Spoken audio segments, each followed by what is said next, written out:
Hello बच्चों, स्वागत है आप सबका अपने चैनल 2020 क्लासेस पे। जैसा कि बच्चों आप सबको पता है कि हमने आपकी नवोदय विद्यालय की तैयारी के लिए मार्गदर्शन बैच शुरू किया है, जो कि आपकी परीक्षा की दृष्टि से बहुत ही ज़्यादा इम्पोर्टेंट होने वाला है। ये बैच हम आपको विश्वास दिलाते हैं कि आप अगर इसी तरह लगातार हमारे चैनल पर बने रहते हैं तो आप इस बार नवोदय विद्यालय की परीक्षा 100% निकाल लेंगे। तो बच्चों अगर आपने अभी तक चैनल को सब्सक्राइब नहीं किया है तो सबसे पहले जाकर के चैनल को सब्सक्राइब कर दीजिए, साथ में आई बेल आइकन को भी प्रेस कर दीजिए। तो चलिए बच्चों शुरू करते हैं। आज हम आपको हिंदी का गद्यांश करवाने चल रहे हैं, जो कि आपकी परीक्षा की दृष्टि से बहुत ही ज़्यादा इम्पोर्टेंट गद्यांश होने वाले हैं। तो चलिए शुरू करते हैं।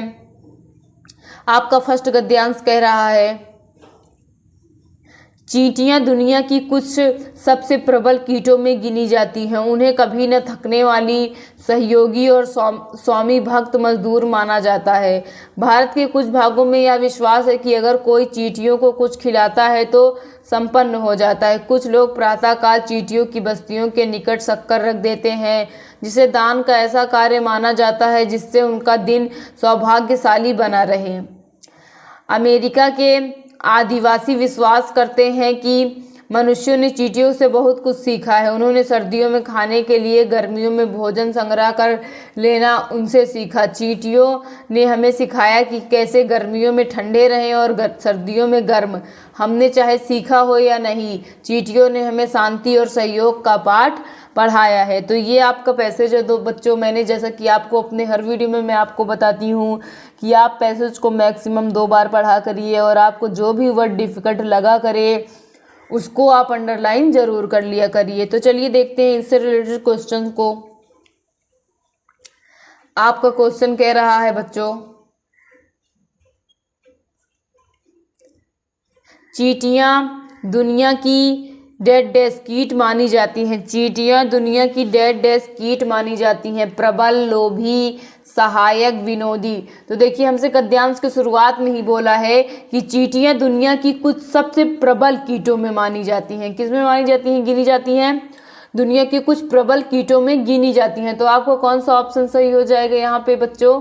यहाँ पे आपका फर्स्ट वाला ऑप्शन एकदम सही हो जाएगा। कौन सा ऑप्शन सही हो जाएगा बच्चों? आपका फर्स्ट वाला ऑप्शन सही हो जाएगा। चलिए नेक्स्ट क्वेश्चन देखते हैं। आपका नेक्स्ट क्वेश्चन कह रहा है कि चींटियों को खिलाने वाले लोग होते हैं। चींटियों को खिलाने वाले लोग होते हैं दानी, सहयोगी, ईमानदार, धनी। तो चींटियों को खिलाने वाले लोग क्या होते हैं? दानी होते हैं। क्या होते हैं तो बच्चों? दानी होते हैं। आपका फर्स्ट वाला ऑप्शन एकदम सही हो जाएगा। चलिए नेक्स्ट क्वेश्चन की ओर चलते हैं। आपका नेक्स्ट क्वेश्चन कह रहा है बच्चों, दान एक ऐसा कार्य है जिसमें डेड डैश निहित है। दान एक ऐसा कार्य है जिसमें डेड डैश निहित है। मांगना, लेना, पूछना, देना। तो दान एक ऐसा कार्य जिसमें क्या निहित है? देना। क्या निहित है? देना। दान का मतलब होता है कि हम अपनी किसी भी वस्तु को किसी अन्य व्यक्ति को क्या करते हैं? दे देते हैं। तो जब हम अपनी वस्तु को किसी अन्य व्यक्ति को देते हैं बच्चों, तो उसी को हम क्या कहते हैं? दान कहते हैं। तो दान में क्या निहित है? दान में आपका देना निहित है। आपका डी वाला ऑप्शन बच्चों एकदम करेक्ट हो जाएगा। चलिए नेक्स्ट क्वेश्चन की ओर चलते हैं। आपका नेक्स्ट क्वेश्चन देखिए, कह रहा है कि अमेरिकी मूल निवासियों के अनुसार चींटियों ने मनुष्य को सिखाया। अमेरिकी मूल निवासियों के अनुसार चींटियों ने मनुष्य को सिखाया जाड़ों में खाना कैसे इकट्ठा करें, गर्मियों में ठंडे कैसे बने रहे, शत्रुओं से कैसे लड़े, अच्छा सौभाग्य कैसे पाएं। तो आपका कौन सा ऑप्शन सही हो जाएगा? यहाँ पे आपका बी वाला ऑप्शन एकदम सही हो जाएगा। गर्मियों में ठंडे कैसे बने रहे, और गर्मियों में जाड़ों के लिए खाना इकट्ठा करना सिखाया था, ये नहीं कि गर्मियों में खाना कैसे इकट्ठा करें। तो आपका कौन सा ऑप्शन सही हो जाएगा बच्चों? यहाँ पे आपका बी वाला ऑप्शन एकदम करेक्ट हो जाएगा। चलिए नेक्स्ट क्वेश्चन की ओर चलते हैं। आपके इस पैसेज का लास्ट क्वेश्चन कह रहा है बच्चों, संपन्न शब्द का अर्थ है। संपन्न शब्द का अर्थ है राजभक्त, धनी, सहयोगी, निर्धन। तो देखिए संपन्न शब्द का अर्थ क्या हो जाएगा बच्चों? आपका संपन्न शब्द का अर्थ हो जाएगा धनी। क्या हो जाएगा दोस्तों? बच्चों धनी हो जाएगा। आपका बी वाला ऑप्शन एकदम सही हो जाएगा बच्चों। तो बच्चों आपका यह फर्स्ट पैसेज यहीं पे समाप्त होता है। देखिए आप पैसेज के साथ साथ विलोम शब्द, पर्यायवाची, मुहावरा, वाक्यांश इनको भी बात करते हुए चलिए, क्योंकि आपके गद्यांश में ही इनसे रिलेटेड क्वेश्चन भी पूछे जाते हैं। तो अगर आप इनको याद करके चलते रहेंगे तो आपके क्वेश्चंस गलत नहीं होंगे। तो चलिए हम सेकंड गद्यांश की ओर चलते हैं। ये आपका सेकंड गद्यांश है, चलिए इसे सॉल्व करते हैं। कह रहा है कि माधव दास ने अपनी संगमरमर की नई कोठी बनवाई है, उसके सामने बहुत सुहावना बगीचा भी लगवाया है। उनको कला से बहुत प्रेम है, धन की कमी नहीं है और व्यसन छू नहीं पाया है। सुंदर अभिरुचि के आदमी पौधे, रकबियों से हौजों में लगे फूल, फवारों में उछलता हुआ पानी, फूल उन्हें बहुत अच्छा लगता है। समय भी उनके पास काफ़ी है। शाम को जब दिन की गर्मी ढल जाती है तो आसमान कई रंगों का हो जाता है। तब कोठी के बाहर चबूतरे पर तख्त डलवा कर मसनद के सहारे व गलीचे पर बैठते हैं और प्रकृति की छटा निहारते हैं। इनमें मानो उनके मन की तृप्ति मिलती है। मित्र हुए तो उनसे विनोद चर्चा करते हैं, नहीं तो पास रखे हुए फारसी हुक्के की सटक को मुंह में दिए ख्याल ही ख्याल में संध्या को स्वप्न की भांति गुजार देते हैं। तो बच्चों ये आपका पैसेज था। आपका पैसेज में माधव दास जी के बारे में बताया गया है।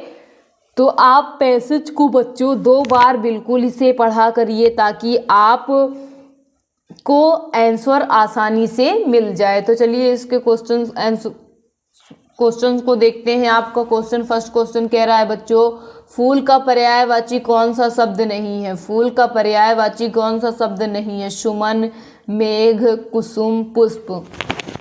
तो देखिए अभी जस्ट थोड़ी देर पहले ही मैंने आपको कहा था कि आप पर्यायवाची, विलोम शब्द, मुहावरा, वाक्यांश इन सबको याद करते हुए चलिए, इनको तैयार करते हुए चलिए। देखिए आपका आ गया, हमसे पूछा जा रहा है कि फूल का पर्यायवाची कौन सा शब्द नहीं है? सुमन नहीं है कि मेघ नहीं है कि कुसुम नहीं है कि पुष्प नहीं है। तो यहाँ पे बच्चों आपका सही ऑप्शन हो जाएगा मेघ। मेघ फूल का पर्यायवाची नहीं है, बाकी सुमन, कुसुम और पुष्प तीनों ही आपके फूल के पर्यायवाची हैं। तो आपका कौन सा ऑप्शन सही हो जाएगा बच्चों? यहाँ पे आपका बी वाला ऑप्शन एकदम सही हो जाएगा। चलिए नेक्स्ट क्वेश्चन देखते हैं। आपका नेक्स्ट क्वेश्चन कह रहा है, शाम के समय का दृश्य कैसा होता है? शाम के समय का दृश्य कैसा होता है? केवल आसमान कई रंग का हो जाता है, केवल दिन की गर्मी ढल जाती है, दिन की गर्मी ढल जाती है और आसमान कई रंग का हो जाता है, दिन की गर्मी बढ़ जाती है। तो देखिए यहाँ पे हमें गद्यांश में बच्चों साफ साफ बताया गया है। यहाँ पे देखिए, शाम को जब दिन की गर्मी ढल जाती है तब आसमान कई रंग का हो जाता है, यानी शाम को गर्मी भी ढल जाती है और आसमान कई रंग का भी हो जाता है। तो आपका कौन सा ऑप्शन सही हो जाएगा? यहाँ पे सी वाला, दिन की गर्मी ढल जाती है और आसमान कई रंग का हो जाता है। आपका सी वाला ऑप्शन एकदम करेक्ट हो जाएगा। कौन सा ऑप्शन करेक्ट हो जाएगा बच्चों? आपका सी वाला ऑप्शन करेक्ट हो जाएगा। चलिए नेक्स्ट क्वेश्चन देखते हैं। आपका नेक्स्ट क्वेश्चन कह रहा है बच्चों, माधव दास किस प्रकार के आदमी है? माधव दास किस प्रकार के आदमी है? सुंदर अभिरुचि वाले, बुरी आदतों वाले, निर्धन लेकिन विनोद प्रिय, कठोर और अनुशासन प्रिय। तो देखिए गद्यांश में हमें बताया गया है, मैं आपको दिखा देती हूँ। यहाँ पे देखिए, छू नहीं पाया, सुंदर अभिरुचि के आदमी। तो माधव दास जी कैसे आदमी हैं? सुंदर अभिरुचि वाले आदमी है। तो आपका कौन सा ऑप्शन सही हो जाएगा बच्चों? यहाँ पे आपका फर्स्ट वाला ऑप्शन सही हो जाएगा। जैसा कि मैंने आपको बताया कि आप गद्यांश को 2 बार पढ़ेंगे तो जो क्वेश्चन के आंसर रहेंगे वो आपको दिखने लगेंगे। तो आप, इसीलिए मैं आपसे कहती हूँ कि आप गद्यांश को 2 बार मैक्सिमम पढ़ा करिए। तो चलिए नेक्स्ट क्वेश्चन को देखते हैं। आपका नेक्स्ट क्वेश्चन कह रहा है कि माधव दास की कोठी के सामने क्या था? माधव दास जी की कोठी के सामने क्या था? जंगल, महल, जलाशय, बगीचा। तो देखिए गद्यांश में हमसे बोला गया है, मैं आपको फिर से दिखा देती हूँ कि माधव दास जी ने अपनी संगमरमर की नई कोठी बनवाई, उसके सामने बहुत सुहावना क्या लगवाया? बगीचा लगवाया। यानी माधव दास जी की कोठी के सामने क्या था? माधव दास जी की कोठी के सामने बगीचा था। आपका डी वाला ऑप्शन एकदम सही हो जाएगा। कौन सा ऑप्शन सही हो जाएगा बच्चों? आपका डी वाला ऑप्शन सही हो जाएगा। चलिए नेक्स्ट क्वेश्चन देखते हैं। आपके इस वीडियो और इस गद्यांश का लास्ट क्वेश्चन कह रहा है कि किसने अपनी कोठी संगमरमर की बनवाई? किसने अपनी कोठी संगमरमर की बनवाई? माधव दास, माधव दास, मधवन दास, माधवन दास, माधवा दास। तो देखिए यहाँ पे हमसे गद्यांश में साफ साफ बोला है कि किसने अपनी कोठी बनवाई है। किसने बनवाई है? माधव दास। किसने बनवाई है? माधव दास। तो देखिए यहाँ पे हमें 4 ऑप्शन दिए गए हैं और चारों में कुछ न कुछ समानता है। ये है आपका माधव दास, ये है आपका माधव दास, ये है आपका माधवन दास, ये है मधवा दास। तो आप अगर ध्यान से नहीं पढ़ेंगे तो यहाँ पे आप मिस्टेक कर सकते हैं। तो किसने अपनी कोठी बनवाई है? माधव दास ने बनवाई है। तो आपका कौन सा ऑप्शन सही हो जाएगा? फर्स्ट वाला ऑप्शन आपका एकदम सही हो जाएगा।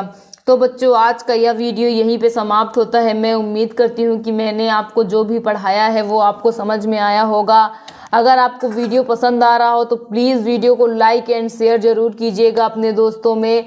साथ ही साथ आपने अभी तक 2020 क्लासेस को सब्सक्राइब नहीं किया है तो सबसे पहले काम आप यही करिए, जा करके सबसे पहले 2020 चैनल को सब्सक्राइब कर लीजिए, साथ में आए बेल आइकन को भी प्रेस कर दीजिएगा। थैंक यू बच्चों।